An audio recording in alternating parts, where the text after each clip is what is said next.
If there are nights where I just am not able to relax, if I'm a bit wound up, then I use aromas. Often it's lavender, sometimes it's eucalyptus oil. These are pure essential oils. So you just put a drop of lavender in your palm, this tiny little drop, and then you rub it together. And then you cup your palms over your face, entire face. And then you breathe in slowly, breathe out slowly. You do that, 7 times, 8 times, 9 times, or however many times you feel like. Very, very slowly. And that centers you and brings you to this moment. And you let go of all other thoughts that may be troubling you or maybe running around in your mind. And then you come to the present and get ready to sleep.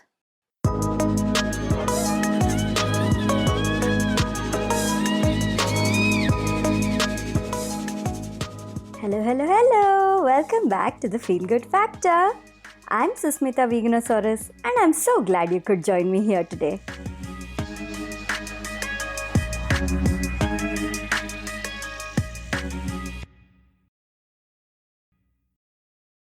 Hi!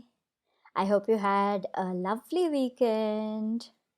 My weekend was great, particularly Sunday. Normally, I like to stay home most of the day or throughout the weekend, just, watching TV, cooking, relaxing, doing a bit of cleaning, basically have a very slow, gentle time. But yesterday, which was Sunday, we went out on this really fun vegan food hop. It was a very sudden plan in the middle of last week.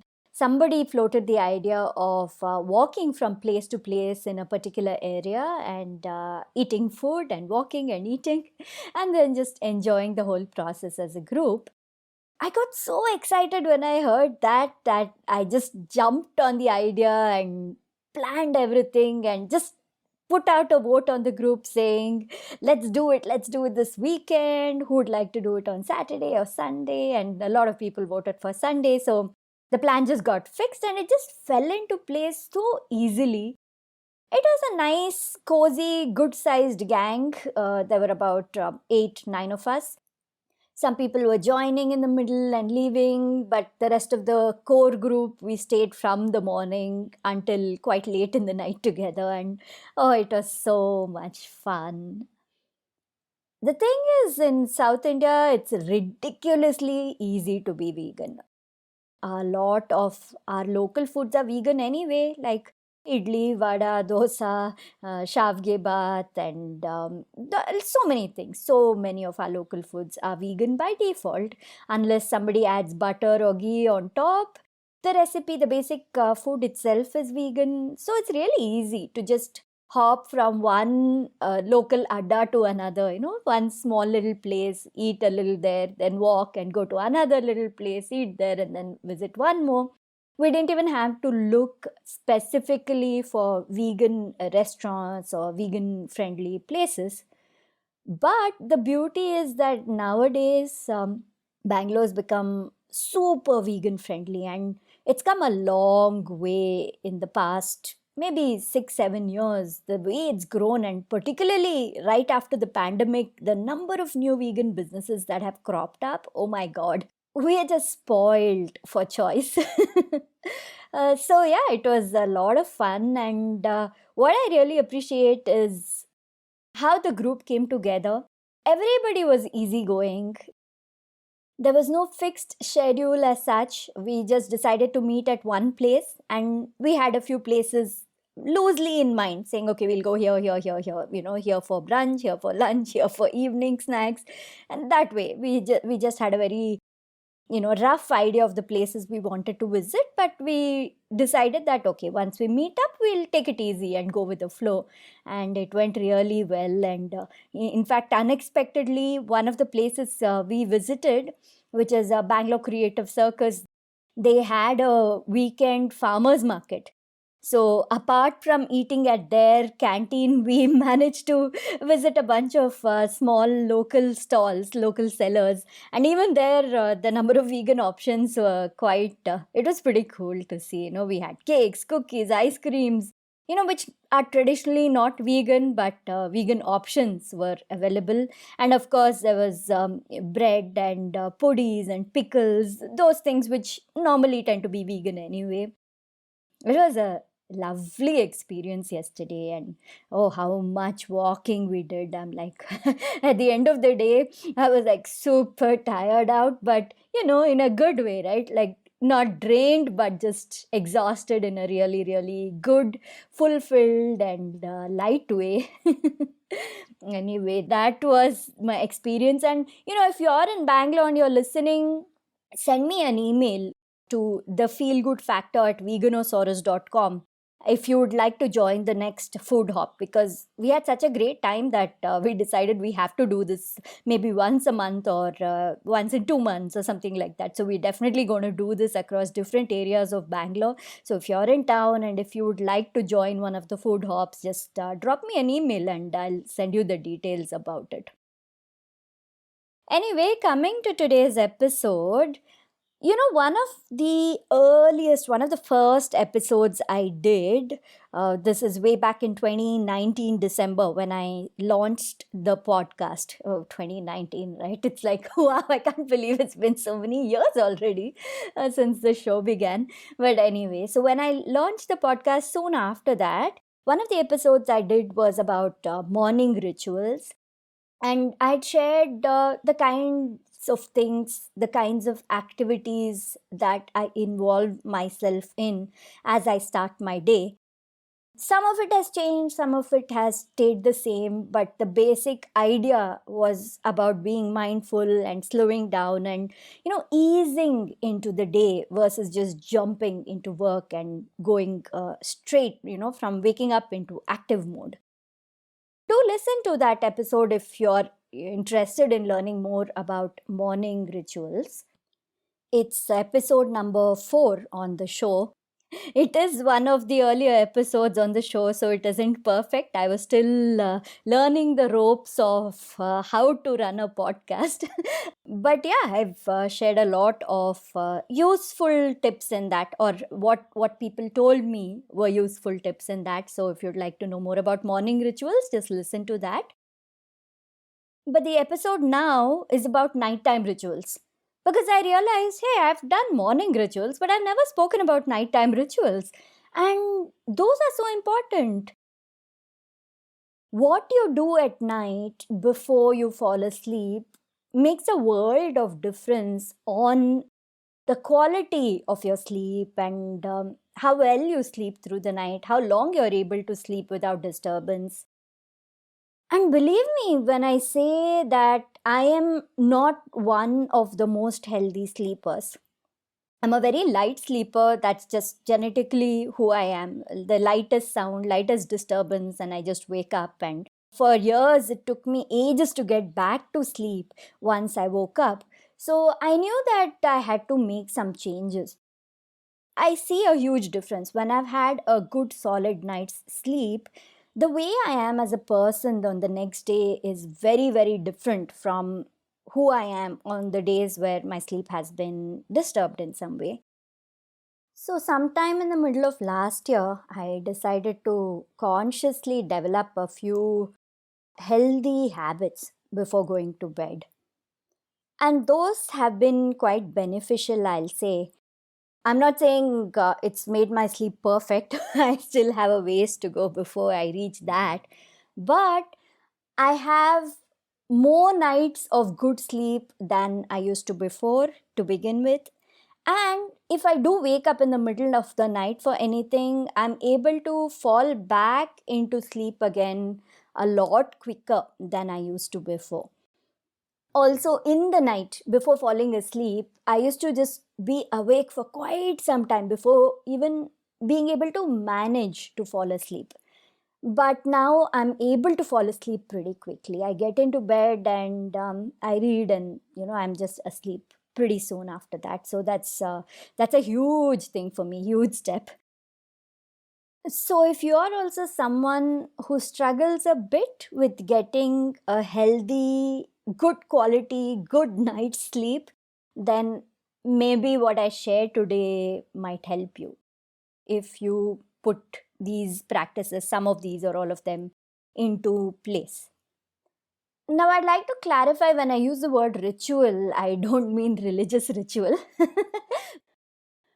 It's just something that we do every day repeatedly as a habit.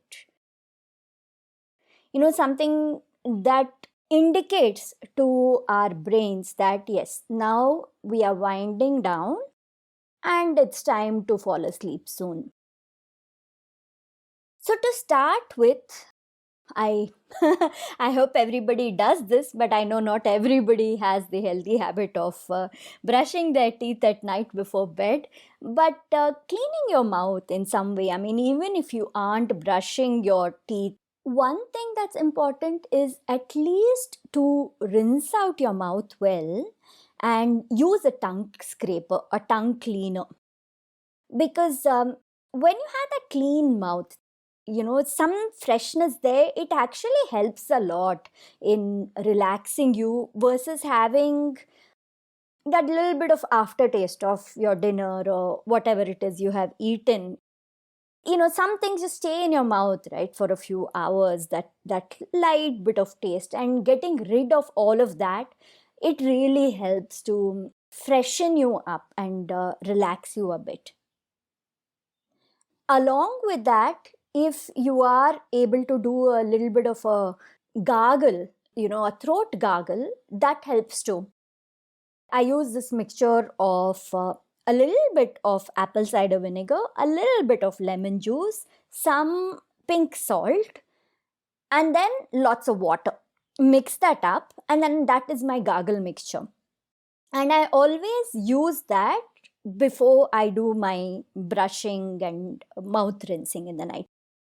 You don't have to do specifically this combination. You can just do a salt water gargle, but it helps again because you've been talking all day, or even if you don't talk, even if you've had your mouth closed all day, either one of those cases, it helps to clean things out and refresh your breath, refresh your throat. And on top of that, if you're out and about and you've been exposed to dust or in today's world, germs, then this helps. Having this as a daily habit before bed, it helps protect you overall. And plus, that exercise of gargling, again, that sound and just going, that relaxes you. It helps to slow you down and relaxes you a bit. You don't have to do a lot, even just like one sip of the salt water. You can just use that and one gargle, one time just go grrr, and that's it. That itself is enough, but it helps. That is the first indicator to my brain that okay, it's time to wind down and go to bed. Another habit that I have is I wash my feet. I wash my feet and wipe them dry before getting into bed. I feel like that cleans out the energy. One is, yes, you're putting clean feet into your bed, which is anyway hygienic. But on top of that, your whole day, whatever you've been up to, walked around, even if it's inside your house or if it's outside, whatever it is, you're not going to carry that with you into bed. It's a way of washing off whatever is unclean or useless energy, just washing it out. It's just a symbolic way of doing that, though you're physically also cleaning your feet. And that is something that relaxes me. If you've had a particularly tiring or difficult day, then take a bit of warm water, not hot, just warm water in a bucket, and then place your feet in it for a few minutes. And then pat your feet dry. That also helps a lot. That really soothes you. And it's as if that warm water is drawing out all the tiredness out of your system and out into the bucket of water. So now we have done the two things to physically clean and calm ourselves. Next comes the mental cleaning.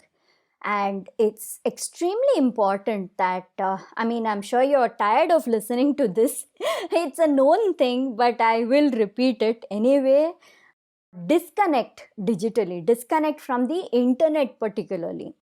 Turn off the Wi-Fi or 4G on your phone. Basically, just disconnect yourself from the internet, from the outside world. You shouldn't be looking out for WhatsApp messages or Telegram messages or Instagram, Facebook, whatever it is. You shouldn't be watching out for those, because that's just keeping your brain active. And unfortunately, all these notifications, all these messages and replies, and even chats on groups, what they're doing is they're triggering your brain. They're giving you like tiny little dopamine hits. They're tricking your brain into feeling a sense of being rewarded. So it's very dangerous. It's a very addictive feeling. And if you cut away this feeling, then that again helps you relax and bring your mind to the present moment. Bring your mind to your real life versus your online life. Believe me when I say this has been a huge game changer in my sleep health. Oh my God.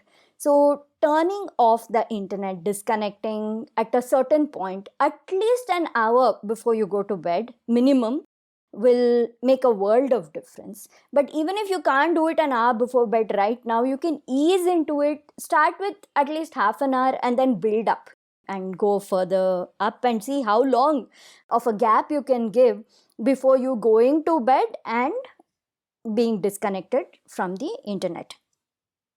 Now I allow myself the use of my phone for one thing only, and that is reading a book. I'm very comfortable reading a book with night mode on my phone. I find that very comfortable, more so than a physical book now. And it's very funny that I say this, because I used to be one of those people who would refuse to read books digitally years ago, because I'd be like, no, I have to have a physical book in my hand, and the feeling of reading from the paper, wow, it's so good and whatnot. And I still believe that's a great feeling. But unfortunately, over the years, as I have gotten used to reading books on my phone, I have become very comfortable with this. So I have forgotten how to lie in bed and hold a physical book and read. I don't even know how to do it. It's just so much more convenient with a smaller phone. And of course, you can adjust the size of the font to suit your eyes. You don't have to read it in very small fonts. So that helps. And the night mode again helps. So it's a grayed out background on my iBooks app. And that's really useful to me. If you want to read before going to sleep, and if that is something that relaxes you, because with me that signifies the end of my day. When I open my book, a lot of time I'm reading fiction, but sometimes I'm reading non-fiction too. But particularly if I'm reading my fiction book, if that is what I open out, it again signals to my brain that okay, you're done with any work or any internet exploration or anything else for the day. It's time to just slow down and read and go to sleep. And reading relaxes me, it soothes me, and I can just fall asleep. So even if you're somebody who doesn't have a habit of reading, you're not so much into books, you can still try this habit. Read it, even that one page or two pages, because if anyway books bore you, you're going to fall asleep. Best case, you develop a really nice healthy habit of reading more. Worst case, the books bore you to sleep, so you have a great night's sleep anyway. So, attempt it. Start reading. And yes, if you prefer reading a physical book to one on your phone, then go for it. It's great. Except that, the steps into falling asleep after that is you have to keep the book aside, turn off the light and fall asleep. Whereas with the phone, you set the screen to auto lock in a few minutes anyway. Most of us do that. So you just read and you just fall asleep and the phone goes off by itself. That's it. You don't need the light on or anything for it. Anyway, so yeah, reading is one habit that's really, really helpful to fall asleep. So now between washing my feet, mouth, and all that, and then reading my book, there are a couple of things that I do. One is to do some gentle stretches. You can do it right in bed if you want. You can get into bed and sit and or lie down, whichever, do a few gentle stretches. The stretching really helps. It doesn't have to be a very heavy physical exercise or anything. Just stretch out on, either side, and twist a little here and there, lift your arms, feet, turn them round, just a few stretches. Those help to relax, and especially you're relaxing your body, but of course you're also mentally relaxing. And the other thing that I do is I recite some mantras. Now, you don't have to recite mantras in particular. You can also recite affirmations. You can recite any positive energy giving things, like it could be prayers, it could be anything you want, it could be spiritual or non-spiritual. It could even be, by the way, a gratitude list where you're stating out, whether it's loudly or in your mind to yourself, but you're stating out specific things that you're grateful for. Something positive that uplifts your energy and makes you feel joyful, or even just calm and peaceful from within. So, any one of these things or a combination of them, you can actually do those. For me, the mantras that I recite are ones for world peace. So, this practice started again in the middle of last year, and that was a game changer for me. Initially, I used to set intentions for the health and well-being of all my loved ones and all the things I cared about, etc. And it was more focused and centered on my little world.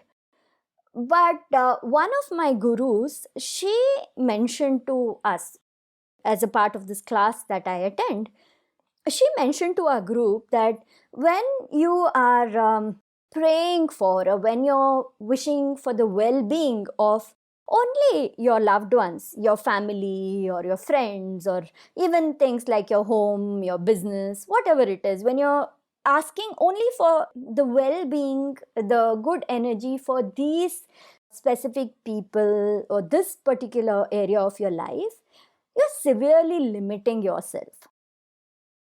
We are all beings who are immensely powerful, and by just restricting to wishing for the well-being of only a specific set of people, what happens is our power, a lot of our power, a lot of our capacity just goes to waste. So she suggested that we switch this out and go wide as we can for the well-being of the whole world, all the beings on earth, going outwards for the well-being of the entire universe and the peace and the fulfillment of everybody. And when she said that, that really hit me. It hit home to me. Ever since then, I switched. And instead of specifically trying to control things and ask for this particular thing for this particular person or certain things to come into my life, I just started focusing my intentions, focusing my energies on the entire world. And it's been so beautiful. The best part about this is that when I focus the energies on the entire world, I don't have to think about who's included and who's not included, because obviously everyone's included in this. So I'm not forgetting anybody, right? I'm not remembering, oh, I'm thinking of my sister and my husband and my dad. Oh, no, I forgot to pray for my mom. That's just an example. But that's not going to happen, right? Because you're just surrendering and allowing a force that is greater than you to take over, and then just spread that positive energy to uplift the entire world, the entire universe. And often when I'm doing this, doing my mantras, I imagine everybody in the world doing this. I mean, Wow, imagine the power if everybody just lets go of me, mine, and then embraces the whole world as theirs and says, nothing is mine, everything is mine. So here's to the peace, the well being, the joyfulness, the fulfillment of everybody in the world. It's a very, very powerful feeling. So, yeah, try this the next time you decide to pray or set intentions or speak affirmations. Expand your vision, focus on something a lot bigger than you, yourself, and your personal world. And believe me, you will really experience magic out of this. And finally, if there are nights where I just am not able to relax, if I'm a bit wound up, then I use aromas. Often it's lavender, sometimes it's eucalyptus oil. These are pure essential oils. So you just put a drop of lavender in your palm, a tiny little drop, and then you rub it together. And then you cup your palms over your face, entire face. And then you breathe in slowly, breathe out slowly. You do that, 7 times, 8 times, 9 times, or however many times you feel like. Very, very slowly. And that centers you and brings you to this moment. And you let go of all other thoughts that may be troubling you or maybe running around in your mind. And then you come to the present and get ready to sleep. So, as a recap, here are the things that have worked wonderfully for me as nighttime rituals.